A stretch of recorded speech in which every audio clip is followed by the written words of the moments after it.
What's going on, guys? So last month I worked on creating the slot machine for the tavern, recycle machine for the beach, and various new assets for the town. This month my plan was to improve the outdoor look of the tavern and start creating textures, layouts, and assets for inside the tavern. However, while my stylized 3D modeling and 2D texture creation skills have improved over the years, my lack of color theory knowledge and stylized texture painting techniques have been holding me back. So before going forward, I took a deep dive into color theory tutorials for about a week to truly understand how professionals know what colors to use when creating 3D and 2D art. I'll be honest, it was overwhelming at first considering that there are over 16.8 million colors to choose from, but if you only count colors visible to the human eye, it's only 10 million. So the reason being is that there's 256 hues, values, and saturations to choose from when picking a color. Luckily, I learned when creating art, a color palette of only about 3 to 4 hues is best. This gave me a great sense of relief narrowing down 256 hues to 3 to 4. However, I also learned that these hues can't just be random, but rather harmonize with the use of one of the 4 major color groups. Monochromatic is literally just one hue for the whole piece of art. Analogous is 3 or more colors adjacent on the color wheel. Complementary pairs colors opposite each other on the color wheel, and triadic involves choosing 3 colors spaced evenly, making a triangle on the color wheel. Looking at my town scene, I figured I had a blue sky, green grass, gray stone, brown wood. However, at first glance, I found these did not really fit into any color group category, so I decided to review screenshots from other games such as Breath of the Wild. Using the color picker tool, I learned that these nature scenes are in fact analogous and complementary color groups. However, the grass isn't green, it's actually like a greenish yellow. Stone is not pure gray, but there's actually like yellow, green, or purple, depending on the stone or how the light hits it, and significantly desaturated for the shadows. Even what I thought was brown was more of like a red-orange color too. In addition to all this craziness, I learned that colors have temperatures too, with warm being your reds, orange, and yellows, and cooler colors being greens, blues, and purples. I really never paid attention to this before, but now I understand that professionals use color temperatures to invoke certain emotions, whether it be in art, movies, or games. Cozy games in particular use warm temperature color palettes to create a safe, welcoming, and familiar atmosphere. After learning all this information on color theory, I set out to try and apply it to my game. I picked a brown color with a lot of red value for the wood, and then picked a complementary blue on the opposite side of the color wheel for the roof. I improved the sign a bit and used the same wood hue, but just decreased the value to have it show darker than the other wood. From here I shifted to attempt to make the inside of the tavern. I used similar stylized techniques I learned last month to create a stylized wooden floor texture for the tavern, again using the same wood hue but altering the saturation values slightly to create a variation often used in other stylized games. Next, I started blocking out the layout of the tavern to determine where the slot machine, bar, tables, and fireplace would go.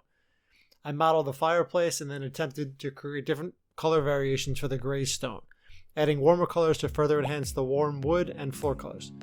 This includes a red-orange stone and darker values for the shadows to stylize the inside of the fireplace. Originally, I thought in-game lighting was used to create stylistic, cartoony-looking art styles. However, in researching other similar games, the textures actually do about 90% of the work. This allows the whole game to be lit up by ambient light, and then you almost fake the highlights and shadows with texture painted. Knowing color theory allows artists to figure out what colors should be used for the shadows and lighting highlights. I learned that shadows are not black or even grays, but rather desaturated purples and blues. And highlights shift hues toward warmer, lighter tones, yellow/peach, rather than just adding white. I practiced this new knowledge on repainting my stylized barrel. Starting with the base hue of the original wood and a complementary blue for the metal, I set out to create a texture to the best of my ability. I UV unwrapped the model properly this time, and began painting lines to create the appearance of separate wooden planks. Using my color palette, I added in shadows around the edges and made slightly darker and lighter color variations in the wood. Next, I added highlights on the lines to further simulate depth, then used the same logic to create random split lines on the wood. Once I was happy with how this looked, I followed a similar process for the remainder of the texture, adding little cracks and crevices to add variation. Then I darkened edges on the wood around where the metal rings are to add additional shadows. Next, I UV unwrapped the metal and again follow the similar process to create highlights and shadows, along with minor variations. Finally, I created a normal map and messed around in Unity to see how I could further enhance the wood split highlights along the barrel. I haven't really learned much about lighting or texture types yet, so it was awesome to see the normal map have such a great stylistic impact on the barrel. Even better, it was exciting to know that I could use the same techniques as I further build out the rest of the game. Not to mention, this was the first time in 8 years where I looked at an asset I made the next day and still thought it looked great. Usually an asset looks great to me at the time, but then I come back in a few hours and the next day and I'm like, it's really not as good as I originally thought it was. But this barrel gives me hope. Although fun gameplay is still my number one priority for the game, creating the art style I've always envisioned for it is a very close second. From here, I took my new knowledge and skills to create more assets for the tavern. I worked on the table, applying the same techniques, but also adding worn edges to the wood. Next, I worked on creating and texturing chairs in the same manner, also bending the wood a bit, and using cylinders to ensure most assets are smooth, avoiding sharp edges where possible.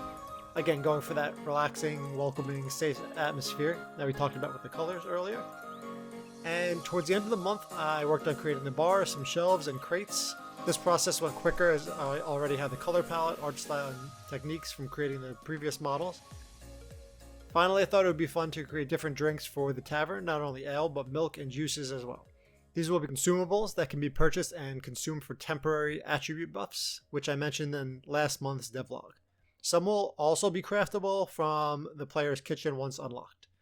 All in all, I'm happy with the progress I made this month now that I have my art style and understand the basics of color theory and stylized art techniques. I could create the remainder of the world in this way.